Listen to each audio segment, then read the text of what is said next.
Can't now. Yes or no?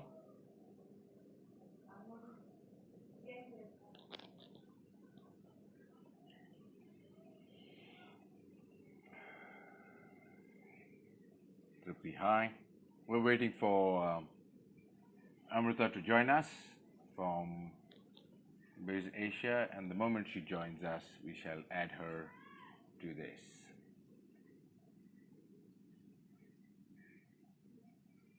Preeti Singh, hello. And we have just added them on, and hopefully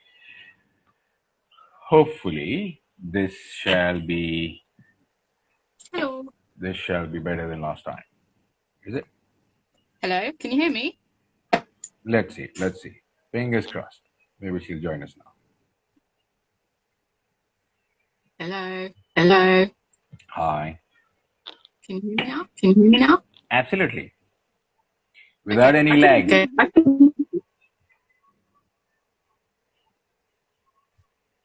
I couldn't hear you for a minute then. Could you hear me the last time? Yeah. Okay, let's see how this goes. Yeah. Okay. Let's see how this. Thank you. Thank you for Not a problem. So I was going to say that I've been quite forward in saying that I had the biggest opportunity on social media. And I wanted to ask you actually the looks that you had. Just say the last part again. Did you indicate the way that something was covered? You'll have to repeat that just once more. It just gets the moment you start talking, it sort of pixelates in between, and then I don't know what you're saying. Okay. Okay. Did you have any input into the start that thing had? I heard till the input. Did I have any input? Can I come out of this and try again on BizAsia? Yes. Okay. Let's just say that once more. Maybe we'll get it this time. Did you have any input on this thing? Lots of inputs. But the good thing and the bad thing when something is stipulated and it's a script that you're being narrated saying it's 3 months, you can't deviate much because it already has a structure to it, and there's not much time to take a new route and find a new path. But I think they discovered NV Singh through me in a way. While I discovered him in myself, they discovered NV Singh as well. So for them, it was a drastic change to move the story forward, to make it seem a little more matured, a little more sensible. They were looking for a little more gravitas, as Siddharth kept saying. And Siddharth is Siddharth Malhotra. I think that it was a shift for them. The writers changed as well. And then everybody was trying to sort of discover this new thing. It was all sort of simultaneous in a way. I didn't really know how I would be able to balance the authority that NV Singh needed to have, along with how nice and sensitive he was towards the people that he really loved. How do you maintain that niceness, softness, when you have to maintain the authority? When you have to be the boss as well, when you have to say, okay, yahan tak main samajhta hu, iske baad I am the boss, you have to do what I'm saying. How do you do that, especially on TV, because we don't have, so much work on the layers of the character. We spoon feed the audience pretty much. So I didn't really know how I was going to do that. I thought that I would instinctively react the way that Gaurav manages to do that in real life. And inadvertently, I must admit that I ended up playing NV Singh very close to who I am. But in the process, the writers and the creatives discovered the character as well. And so the more that we did, and enact out the scenes, I think the closer it kept getting to who I am in real life. But that's fun too. To suddenly discover that, hey, आज तो मैं acting ही नहीं कर रहा हूँ. This is me. But yeah, but the passion was there. Um, the I feel like sometimes when we conceive nice guys and people who are sensitive and soft, we make them passive. Uh, Envy Singh was not passive at all. So a very passionate man who chooses to be generous and selfless for people that he really really loves and understands. So yeah. How about the styling?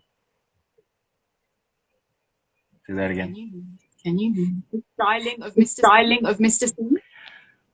Styling of Mr. Singh.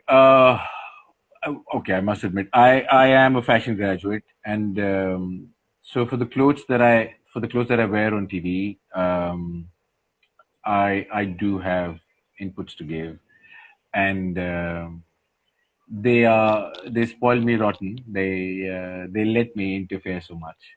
So yes, the stylist would send me the reference, and I would choose, and then I would tell her which colors to buy, and then she would put them together. It had to be. We had to make him stylish, but we did not want him to be over the top. Want him to be a fashion mannequin, because he still had to be this authority person in a place like a hospital. It still had to have the sanctity of the seriousness of lives and the welfare of people at stake. And so you have to strike a balance. Like, you have to make it attractive and new, things that you've not done, but at the same time, staying true to the fact that the seriousness needs to be there, the authority needs to be there, the fact that lives are, the decisions that are taken for people's lives. That kind of gravitas has to be there. How did you feel going into show that really had a fan base? Say that again. I have to always listen to your questions twice. The first time it just doesn't allow me. How did you feel going into the show? You already had such a big fan base. I never really think about that. And why should I? I've been around long enough to know that it doesn't matter. I've sometimes said yes to shows which are on not very prominent channels, not very popular, but the role or the new story that they've offered me is fantastic. But I should tell you, let's say, about Uttaran, for instance, which was offered to me for 7 episodes. Rashmi Desai she used to play a character called Tapasya. Tapasya was really popular, but she was such a wicked girl, and they needed somebody to come in and straighten her out in about 6 or 7 episodes, and that's what they called me for. The channel said that we need somebody with an aura, and we need somebody to have that kind of impact, but we only have 7 episodes, so please do this. Actors can't really say no to channels, so I said okay. Of course the money was good, and so we went for 7 episodes, and it lasted for 4.5 years. So my life has taught me that these are not the parameters you judge the proposal on. How is it doing? Who's watching? Are there fans liking this or not? You go and do your own thing, and you try and win your race. You're not competing against anyone else. Sometimes fans mistake that in their perception. They try and compete in their own minds. They try and put actors and characters against each other to see how it's going. But it's actually your own thing. You go and do your own thing, and if you do it well, you'll get acceptance, and if you don't, you won't. And to be honest, an actor is just the face. There is someone else writing the role. There is someone else writing the story. Someone else directing it. someone else editing it. So really, you can't really determine too much. All you can do is make sure that what you do is good enough and attractive enough, and if that's the case, then people like it, and then you've won your race, and that's all that matters. Do you prefer going to role that you've got a finite kind of have to be there for a certain amount of time? I did get that question, but it'd be nice for you to repeat again, just for tradition's sake. You know, I am speaking more than you, so this way you at least speak a little in the interview. Do you prefer roles that are finite? There's a distinct advantage in getting into something that's already structured, already written out. You can really develop your character, make your own twists and turns, bring subtle graph changes and nuances and layers that the script might or might not have.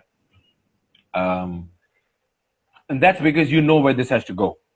But I must say that you can't be selfish as an actor doing these things, because the moment you do that, you'll spoil the graph of the story. You have to go with the graph and take advantage of the fact that you know this is where the episode has to end, this is where it has to start tomorrow. And so if I add a moment of anger here, an extra bit of romance here, one intense look at the end, this is going to work because tomorrow I need to come back to this scene. That knowledge needs to work in tandem with how the story has to go. And if you can do that, if you can manage to do that, then you can actually elevate the whole product in a way. And that's what I think experience should entail normally. That extra sense of understanding of this is where if I go this way, this will work better for the story. And so that's what I try and do. Like I said before, it is a bit of an advantage that you know what the story has to be. I must admit though that I knew the Sanjivani track right till the end, but not the end. The end was a bit of a tricky thing, because you don't want any character to suffer. You don't want any character to look like it's depleted, or it's been made into a scapegoat for you to do something else. So you're trying to strike a balance, which gets difficult creatively. You can strike a balance when you put weights onto a measuring circumstance, but it creatively gets difficult in a story to strike a balance. And so I hope I'm not out of line saying it, but they didn't know themselves. And Envy and Ishani and the pairing and the track got more traction and attraction than they anticipated in a very short time. So then they got stumped. They didn't know where to go, because something else was being tried and worked on for 8 months, and then something new was started, and in a month a lot of people suddenly now wanted this. But then should you undo the 8 months, or what do you do? So it was tough for them, and to be honest, they were gracious enough and respectful enough, and they kept discussing and they kept taking inputs, and I must congratulate that whole team. 3 months, but so thoroughly satisfying. I mean, sometimes I've spent months and months and years on a set, and I would not be able to say the same. But the Sanjeevani set, the co-actors, the production, the director, everybody, the creators, it was such a pleasure. Very, very intense, as intense as it got. I was completely living it, because there was just nothing else that I could do in those 3 months. Late night, I would be back, sleep for just some hours, rush back to the set every day. 30 days out of 30 days, 7 days out of 7 days, 3 months out of 3 months. That's all that I did. And very intense, but very, very satisfying. I think a couple of fans have asked what was it like working with Surbi? ये सुरभि के fans हैं तो मैं तारीफ कर दूं. Not really. No, she's a live wire. She's as chirpy, as effervescent, exuberant as she is on screen in real life. And we started off with this very, as luck would have it, the very first scene was I am forcing her physically to come into Sanjivani. And the audience doesn't even know when they're watching that scene that these guys have been married for 3 years. So, in reality, if you get into the story, envisaging the husband of 3 years who's been loving her and taking care of her for 3 years, वो पति होने के हक से और उस the fact that वो selfless हो रहा है, उस हक से, उस right से उसे खींच रहा है. But the audience doesn't know. So I know that the audience doesn't know. Now there's this random man standing in a red jacket, pulling this girl out and literally pushing her into this thing, this building, and she's saying, "No, I don't want to go." So it was very difficult for me to strike. Like I didn't want to come across like how you can come across in a scene like this. You can come across like a really dominant kind of. Not caring about the other person's wishes kind of person, which was the opposite of what we wanted NBC to look like.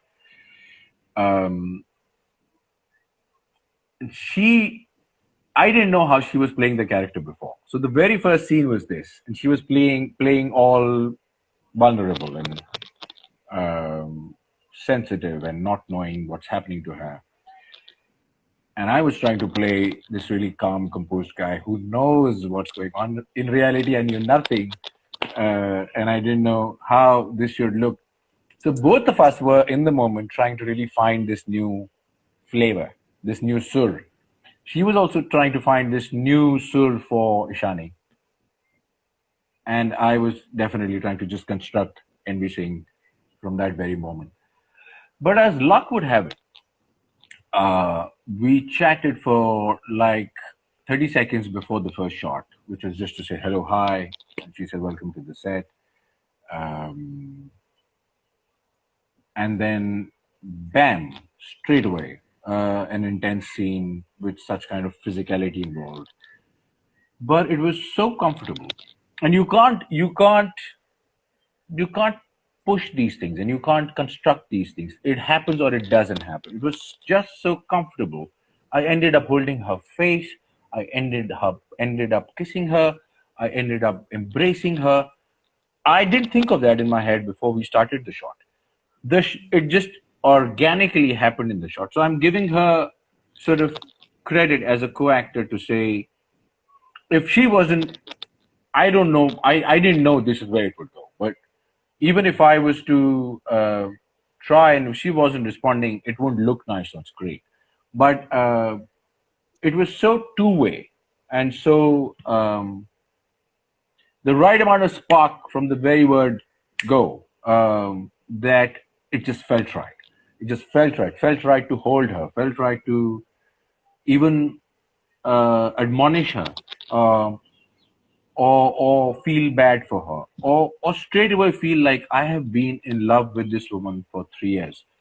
It's difficult to portray that from the very first second when you don't even know the person from before, when you've had no interaction with the person, then to come across as somebody who's been so much in love with the other person. It has to happen both ways. So yes, it was so. Surbi is a big part of that satisfaction thing that I said about the whole experience, because all my scenes were mostly with her. And if I'm saying that the experience was so thoroughly satisfying, Surbi is a big reason. Surbi, say thank you. Thank you. I don't That's know really if she'll ever watch this, but Surabhi, if you watch this, thank you. Say thank you. Let's hope she does watch it because you said thank you. Yeah, maybe one of these fans can send this to her. Yeah. So I was going to say, you played characters that have always been quite popular with the audiences. Well, some of them have.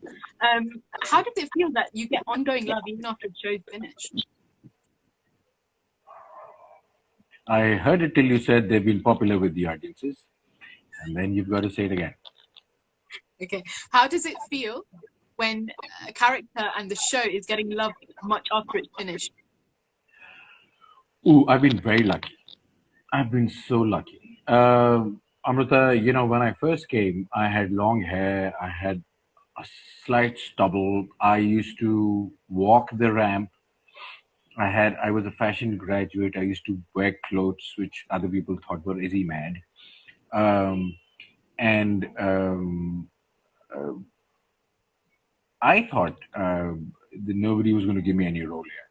I wasn't very interested in doing TV, and I didn't think TV would like me very much. I thought that they'd say, "Isko villain ka role de do," or because they were really looking at very pleasant-looking boy next door kind of looks.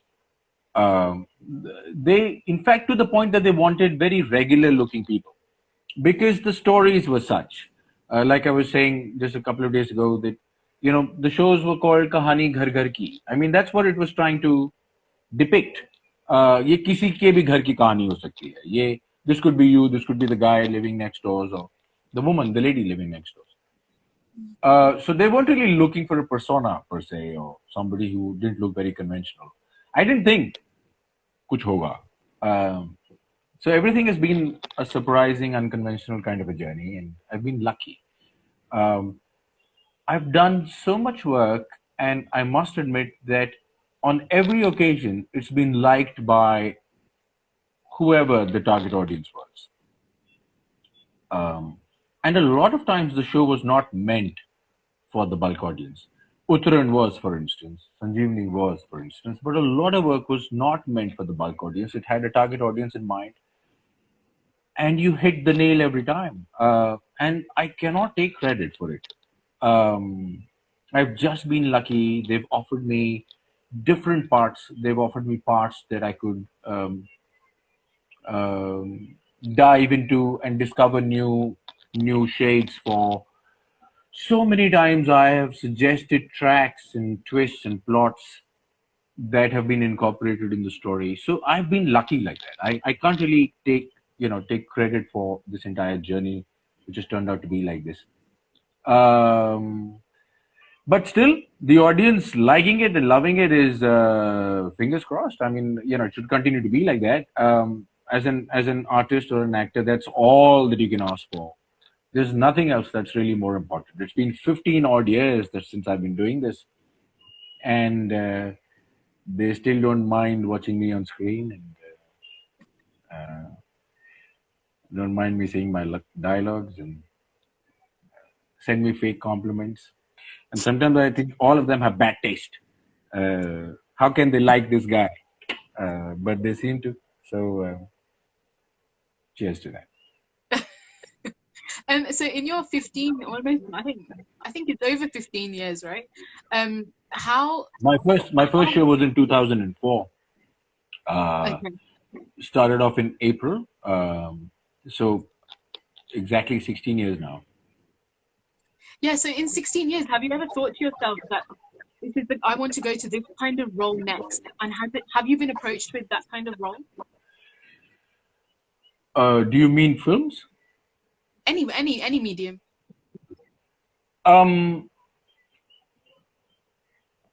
So very early, 2004, like I just told you, I started off. By 2005, I was already being called a bit of a star because I had back-to-back successes. It was still a little more gradual at that point of time, not like today.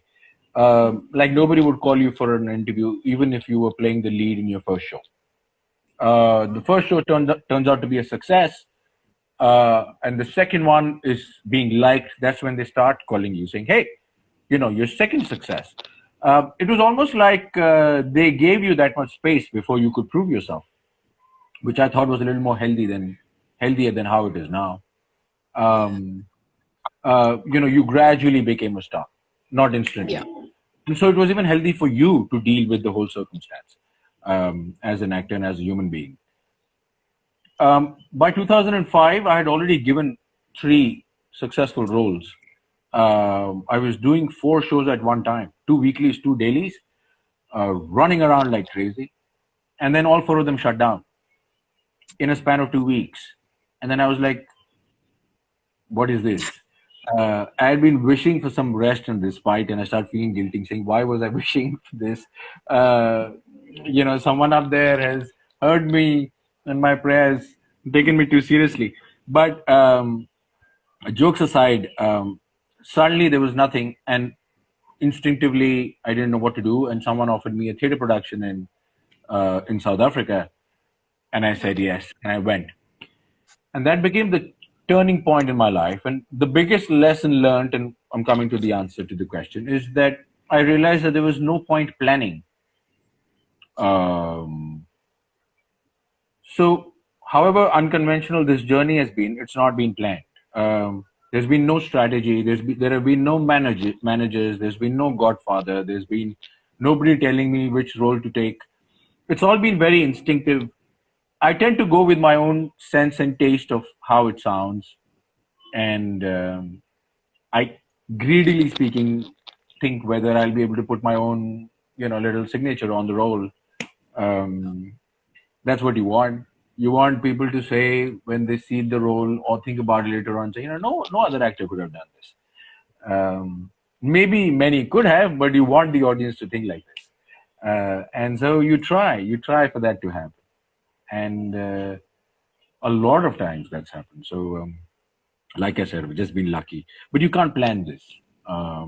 Neither can someone really guide you with this. You have to go with your own gut instinct on whether this would work or not. Apart from following your gut instinct, have you constantly tried to come outside of your comfort zone? Yes, that's one of the determining factors. Um, I started off with a lot of comedy, which a lot of people don't know, and for a very long time, I made sure that on the sly, um, that I would that I would keep doing like a sometimes even slapstick comedy theater production on the side. So I would shoot for 6 days. On the seventh day, I would travel to um, some old classic theater in Calcutta and do one show and come back. And I did that for a good 10, 12, 13 years on the side. Um, just to constantly recharge those batteries and not get into a habit. Because I detected that I was getting into a habit. The more that people like you, the more you tend to repeat what got the clap the last time. And you do that without realizing.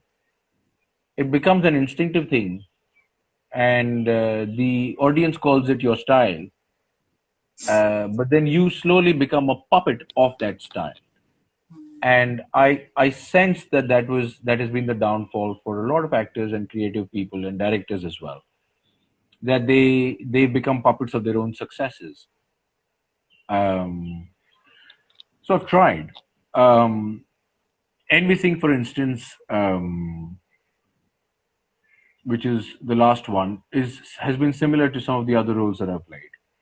Um, and my first instinct was to play it the way it had been successfully done the last time, but then I consciously tried to move away from that, and I tried to make him more real and not so much of a role. Um, and I thought 3 महीने हैं ज्यादा वक्त नहीं है लोगों को convince करने का कि who this guy is, and so let's just make him real from the word go, so that he's a little more believable, even though he's almost perfect. uh, let's see if we can convince people with the fact that you could actually have somebody like this. ये अलग बात है that I ended up having so many messages saying, "You've spoilt it for me. Now you have to find me a guy like this guy because I only want to get married." Uh, and then so many of them saying, "Are you really like this? Uh, So the answer is yes. can you please find me a guy like this?" So what, talking about you, when you said that you did some theatre in between doing maybe TV or something, do you get a similar buzz from each medium, or is the onstage kind of thing a different buzz altogether? The onstage thing is a little more orgasmic. Just lack of any other word. The the response is so right there, right there, that you are always on your toes. You're never complacent. Um, I just did a really big theater production a couple of years ago, 1.5 years ago. It was called Devdas, where I was playing Devdas, of course. Our Devdas was a Kathak dancer, and so I had to learn Kathak for the musical. Um, 8 or 9 months were given to the show. I didn't make any money. Um, it was done purely for the pleasure and the experience of being able to do this. And every time I get an opportunity, I take these, I plunge into it because I feel like it takes you out of your comfort zone. I mean, there were times when I was being scolded with like these really new actors around me by the director on a rehearsal um, because I was not enunciating a word well or correctly. And then slowly I stopped being a star. I started traveling in cabs. I left my Jaguar at home. Uh, I would wear my bag over my shoulders and wait for the director to pick me up in the morning. I felt like a college student. I would sleep on the theater floors there so many times because it was so tiring. Um, Beautiful, beautiful show. It's unfortunate that they had a bit of a fallout and they've not taken it further. But such an intense experience. Uh, I changed, I think, during that time. I became another person. Thankfully, I switched back. But um, how should I say it? Yes, it's worked every time that I've tried to go out of that comfort zone and you try and choose things for the right reasons. And you hope the success and the money and the fame will come on its own. And you don't make that the criteria to sign something or say yes to something. Yeah, I completely खत्म understand हो that. गया बस मेरा lecture खत्म हो गया अब आप पूछ सकते हैं Not a lecture. So after being in the industry for so long, how do you think that it looks now? Now that when we are starting to see the world getting into a new normal, as they keep referring to it, how do you think it will look now?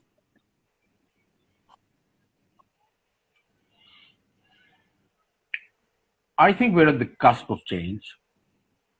I think we will be the people who will probably tell the future generations, you know what? It used to be like that. Um, um, I think everything's going to change. And I just don't mean it because of this disease. I think it's going to be a shift in mindset. And this is probably the start, so we don't see it completely yet, but we will see it happening now. I feel the way that we engage people, the way that we pay them, what we pay them, how much we pay them, in the way that we pay them, uh, we'll probably end up valuing services and human effort more, hopefully. I wish and I pray that the world has doctors and policemen and researchers and scientists and teachers as bigger celebrities than actors. Um, I wish there is a time when some famous professor who's been at some big institute like the IIT in India, who's probably responsible for 10 or 15 geniuses in the world right now who are transforming the world. He's the man behind their education or their motivation. That he comes out of his car and people run to him because he's so famous and everybody knows him by his face and by his name. I mean, these are people who change the world. These are people who take care of the world, like so many doctors are taking care of the world now. Imagine somebody who would now come out with, um, you know, an antidote or a vaccine or some sort of a medication which can solve this problem right now. Doesn't that guy deserve to be known by the whole world, respected, and shouldn't his autographs be taken? Media will have to play a part. I mean, till the time that we guys are on the front page of Times of India every day, the next generation grows up 18 years, 20 years looking at us. And so they think this is the most important thing to do. And they grow up idolizing actors so much. And then they want to be actors or filmmakers or story writers. That's the only thing that seems important. So I wish all of this was to happen. I know I'm an actor myself. I'm pretty much cutting off my own roots here. But this would be the more ideal circumstance. I mean, we only provide entertainment. That's just what we do. It's only as important as any other luxury is. When it's about basic survival, I don't think it's so important. Neither should actors be, and what they think and what they say. Really. But I feel like we're at the cusp of that change, and maybe slowly we'll start noticing the other more important people and appreciating what they do. Even people who work for you at home, your drivers, maids who come and clean in India. I know it's not so common abroad, but you know, you guys are a lot more equipped to deal with this by being, at home on your own. Not really. I think we are also very, very sick of just being at home, just doing all the housework. I think that's what we're sick of. Yeah, but I mean, the point that I'm making is that I think that a lot of things will change. I just can't imagine how going to a cinema hall is going to be. I'm just waiting for that. I'm just waiting for that to become normal again. Just go watch like a film that you really want to watch, and have your popcorn and something to drink with it. I mean, just that basic experience seems so far fetched right now. Seems such a dream. Uh, because I just can't imagine sitting next to people in such close proximity on a seat that someone else was sitting on 5 minutes ago. And that show ends, and then you go and sit on it. I don't know how all of this is going to be possible. So I think, in a lot of ways, this might be the start of a new way of living or thinking or perceiving or valuing things. I hope we strike a balance now. I hope that's all that we can do. Baki, I'll probably call you and say, Amrita, take another interview. I have to say 2-3 things to the audience and say my bit at least, and say, at least I said it. Now I don't know whether you guys will follow or not, but मैंने कह दिया. So is this, are you saying that the cusp of change, but do you think it's something that excites you personally, or are you a little bit apprehensive, or a bit of both? Both. Not so apprehensive. I'm in a precaution alert mode mentally, but I'm not apprehensive. If tomorrow somebody was going to, I told you yesterday something was being discussed for Star Plus, for which I'm supposed to be settled in London. And I was saying, when do you want to shoot? And they were saying in 2 weeks, and I was like, hello. But I'm not apprehensive. I would just be very alert. At some level, I think that we'll have to start understanding that neither should you risk yourself for no reason, nor should you be scared so much that you don't venture out to do the basic things. Like, you'll have to strike that correct balance. Everybody will have to find it for themselves. That if it's something that's important and it has to be done, then you go about it in such a way that you try and protect yourself as much as you can. And the mental alert, I mean, I feel like some people just don't take it seriously enough, and the rest take it very, very seriously. So I think we have to probably find a middle ground somewhere. And I'm saying this to myself as well. To, to if something's to be done, then just do it in a very, very precautionary, protected way, whatever's possible.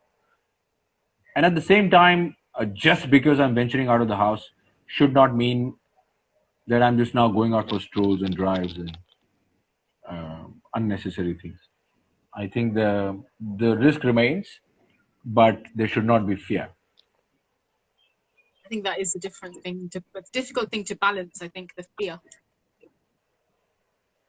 No, also because I think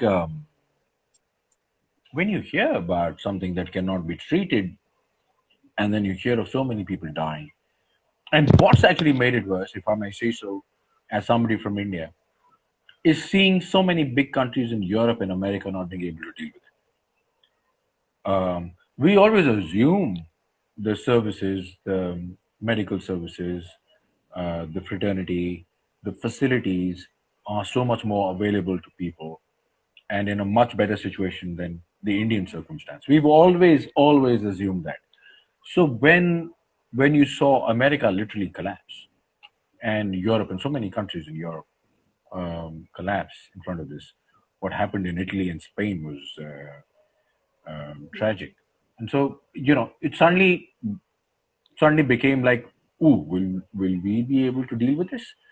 Considering we thought always that we were not very equipped. Yeah, yeah, that's very true. But I think that was the wrong way of looking at it. I think we're all in it in the same way, and we're in it together. We should find a solution together, and if we have to find out the root cause behind this problem and punish those people, then so be it. Because I think the world has suffered enough.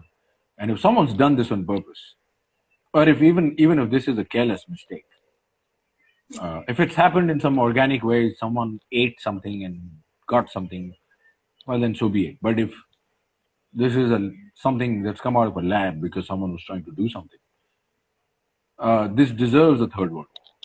I'm not an advocate for it, but if I was to say whether this deserves everybody getting together to take action, well, then it does. Because if you let something like this go by, God knows where this is going to go. You'll have to set some sort of an example saying this kind of either careless mistake or conscious mistake cannot happen. You cannot have so many lives being lost. That's just not fair. And it's all over the world as well. We're getting very serious, I think. I was going to ask actually if you've ever thought about going behind the camera to direct or produce anything. Many times. I'm a bit of a ghost director on the set in any case.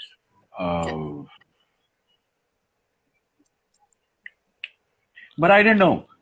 There has been no such actual twist in the story for me to start. The inclination is there. And after a point of time, you do become a storyteller yourself and not just the face of storytelling. You do have stories in your own belly that want to come out. I guess maybe when the right time comes.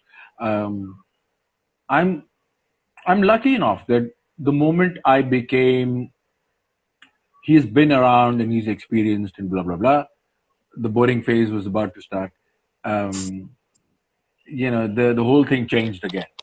When I started off in 2004, it had just changed. It first changed in India around 2000, and then changed around 2005, and then changed around 2015. The way things were being made, the whole digital thing has started. I've done 3 or 4 shows already. Some new script was sent to me today for a new digital film. It's exciting.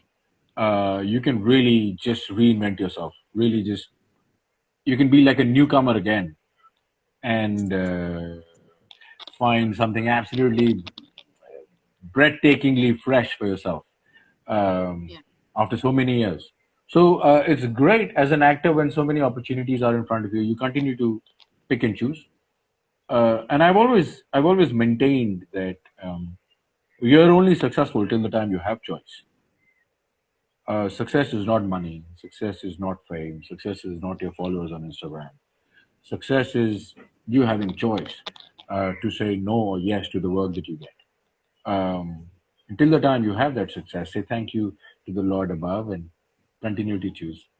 Uh, and when that goes away, you'll just say yes to whatever comes. So we look forward to your Star Plus thing if it is going to be in London, especially. I don't think they'll take me to London, but they'll show me. It's a very But I think prominent show, by the way. So let's see what happens. okay. Is there anything that you've been watching during lockdown, like film, series, anything that you think, wow, I really would Oh love to be yeah, a part of this? yeah. I started off with Money Heist, and then I felt like going back to the old ones, the ones that I had enjoyed many years ago, Okay. and I enjoyed them again. I saw the whole Friends thing again, Oh, and loved it again. Um, I'm just about finishing How I Met Your Mother, okay. um, but I have seen a couple of new ones and Indian ones as well. But the one that I actually want to mention is I saw two. These are non-fiction series. One was hosted and I think also produced by Jeff Goldblum. Uh, it's called The World. You crack. Are you there? Hello? I'm sorry. Is it my time to freeze? You've frozen for me. Okay, you're back. Okay. Yeah, so it's called The World According to Jeff Goldblum. It's a very quirky take on the cool things in life. Every episode is about a different thing. Um, Fashion and the quirky, cool things about life. Very, very, very, very informative, but very, very fun. I really enjoyed that. I was watching it last week. And there's something that I'm watching now, which is called Origins. Um, and Origins is about the different landmark things that have happened in our lives that have changed our lives. But I mean, these are things that you know of, but the way that they tell you and the way that they picturize it for you and the way that they open your mind about it is amazing. So I am watching some old classic series and some new non-fiction ones for a change. I wanted to do different things and not just be watching what everyone's watching. Good choice. Have you learned any new skills or anything? Because I think a lot of people have been doing that during lockdown. Um, yes, I know how to trim a mustache now, which I didn't know before. No, jokes apart. Not so much. I did enroll for a couple of online courses and started off. Finished off the first one. The second one is to start now in June. These are from Harvard, and I chose the topics that I thought would be interesting. Um, but I felt like the first few weeks of the lockdown, I was envisaging mode, trying to make sure everything was correct and organize it perfectly, and make sure the system around this whole lockdown was correct for me and my family, and for everybody that I knew. And so because of that, I think I didn't have as much time as a lot of other people did initially. But somewhere around the second month, I realized, hey, I could do other things, and so that's when I enrolled for the course. But no musical instrument, no new dishes to cook. Um, I can still cook, you know, give you a fantastic portion of noodles if you want, but that's Sounds good. I love Do you, noodles. do you like Asian cuisine? Yeah, I love Asian cuisine. You mean like Chinese, Vietnamese, yeah, Vietnamese, Chinese or Chinese, Thai? Or yeah, and is it? Vietnamese. Do you get a lot of that there around your house? Um, Not in my house so much. Usually, if it's up to me, I just do stir fried noodles, which can kind of be anywhere. It could be Thai, could be Chinese, could be anything. It's just all coming into one. But no, apart from that, I think I usually go out for that kind of food. I'm also quite good with the shakes and the smoothies. I'm quite inventive with them, but nothing that I can brag about. So do you normally do healthy versions of smoothies or eat unhealthy? No, I've always believed that you should eat everything. Eat everything, but eat it in moderation. I mean, that you had a muffin yesterday. You really feel like having it today again? Well, then have just 2 spoons. You had a full thing yesterday. I mean, it's that.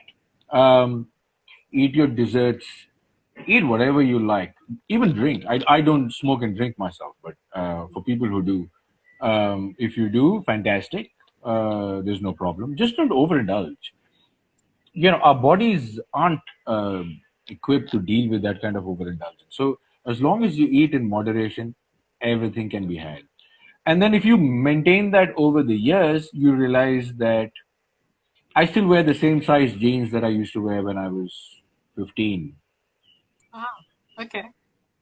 I mean, and it's been no, I've not tried very, very hard. Uh, I've only tried to look a particular way for a role. For Envy Singh, I tried to lose a bit of weight. I didn't want him to look like he was out of the gym. Um, I wanted him to look fit, but like in a very CEO kind of way. Yeah.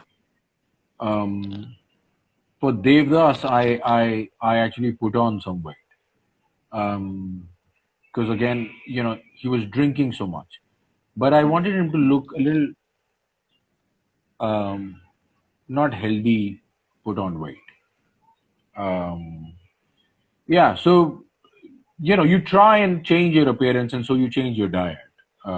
There was a show that I did in between. The second season is about to start. It's called Hello Mini. It's on a platform called MX Player. It was made for Applause and Rose Movies, um, for which I put on weight again. So I'm saying you put on weight, you lose weight, and for that you change your diet. But otherwise, eat whatever you want. Really, eat whatever you want. Exercise a little bit. Do a little bit of yoga. Sleep well. Most important. Yeah. That's when your body repairs. Um, Enjoy your games. Enjoy your fun. Just don't overindulge. Just try and maintain a balance. It's very difficult to do. Very easy to say, but very, very difficult to do. But I try. I think even maintaining a balance takes quite a bit of discipline. Yes, because I think we're manufactured. We're flawed as a species. We tend to go towards the wrong side. I mean, our instincts are always mostly wrong. Mm. Um, we're selfish. We're greedy. Things that we like, we want too much of. The only species on this planet that eats up the planet while it lives on it, there is no other species that destroys the very place that it exists in the process of just living. We don't do anything and we destroy it. So we're like that. But like the Matrix says, he says to Neo, he says, "You are the virus. Human beings are the virus. You thrive in colonies, uh, and then you outgrow the land that you're on, and then you kill it. Yeah. Maybe they Give were me right. Now there's a true. coronavirus in the land of the virus. Yeah, making everything worse. So when the lockdown eases, who is the one person you really want to go and see? My mom and dad. They've been in Delhi this whole while. I normally have a thing of visiting them every 3 months, every 2 months, but that hasn't happened. My mom's not doing well. My dad's been a little worried, but they've been strong and they've been, pretending like they're not anxious. But I can sense that they've been anxious in between. It got really scary for the elderly. Yeah. You would hear all kinds of scary things. Yeah, so the first people I want to meet is them.